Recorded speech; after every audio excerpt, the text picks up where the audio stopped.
Hi, I'm David Henry Hwang, and I'm a playwright. During this time of unprecedented challenges for us all, Asian Americans are finding ourselves doubly imperiled by the virus itself, of course, but also by the current wave of anti-Asian racism sweeping our country. Several weeks ago, when America was just starting to become aware of COVID-19, I was at my doctor's office for a checkup, and another patient, an older white man, yelled at me, "Have you been to China in the past 14 days?"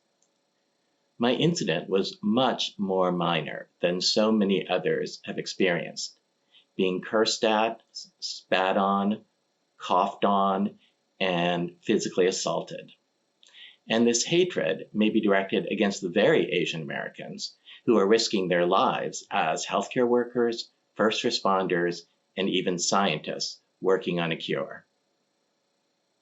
In 2018, my musical Soft Power, written with composer Janine Tesori, premiered at the Ahmanson Theatre, produced by CTG. Last fall, we opened at the Public Theater in New York. A part of Soft Power recalls an incident from my own life. A few years ago, I was stabbed in the neck while returning down my block with groceries. In this show, a character named DHH is walking down his block one night with groceries just after the 2016 election. I'm going to read those monologues dedicated to all the Asian Pacific Americans who are being targeted right now because of our appearance. Am I even going to be able to live in this country anymore?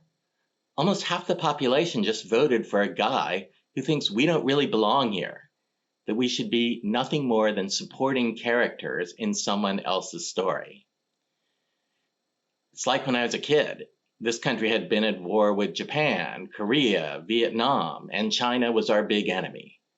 So all the Asians in shows were only ever supporting characters. Bad guys, sexy women, or jokes. And they never belonged in America. Whenever I saw a face like mine, I braced myself because I knew something terrible was something hits me in the neck. I hear myself yelling, "What the fuck?" My whole head, it's ringing. What happened? Ow, I slam into a wall. The street is spinning. I hit a parked car.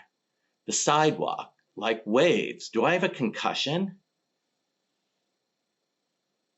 I'm bleeding. Stabbed in the neck. What the fuck? I'm gonna die. No, get to the hospital, just 2 blocks away. I can't walk. Wait. Boy Scouts, put pressure on a wound. Step, step. I'm walking, straight. I can do this, just 2 blocks away. Don't look back, just keep going. What's that sound? Blood in my shoes. Cross DeKalb Avenue, reaching Brooklyn Hospital. I'm gonna faint now. And then, in the moment before I lose consciousness, a whole world passes before my eyes. My attacker had severed my vertebral artery, making me lose about 1/3 of my blood. I should have bled out, or at least suffered a stroke. And my crime remains unsolved.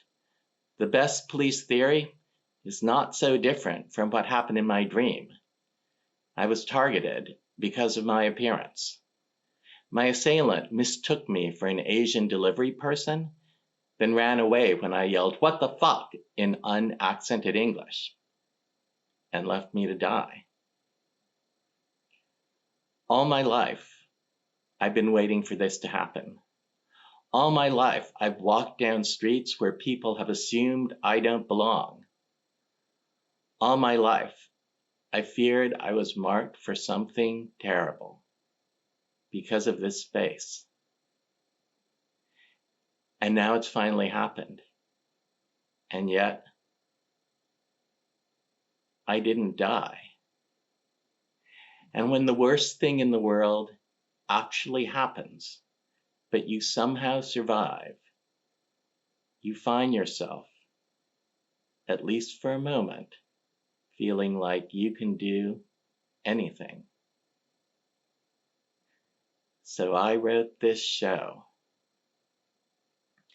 There's a saying, 大难不死，必有后福. Good fortune will follow if we somehow survive.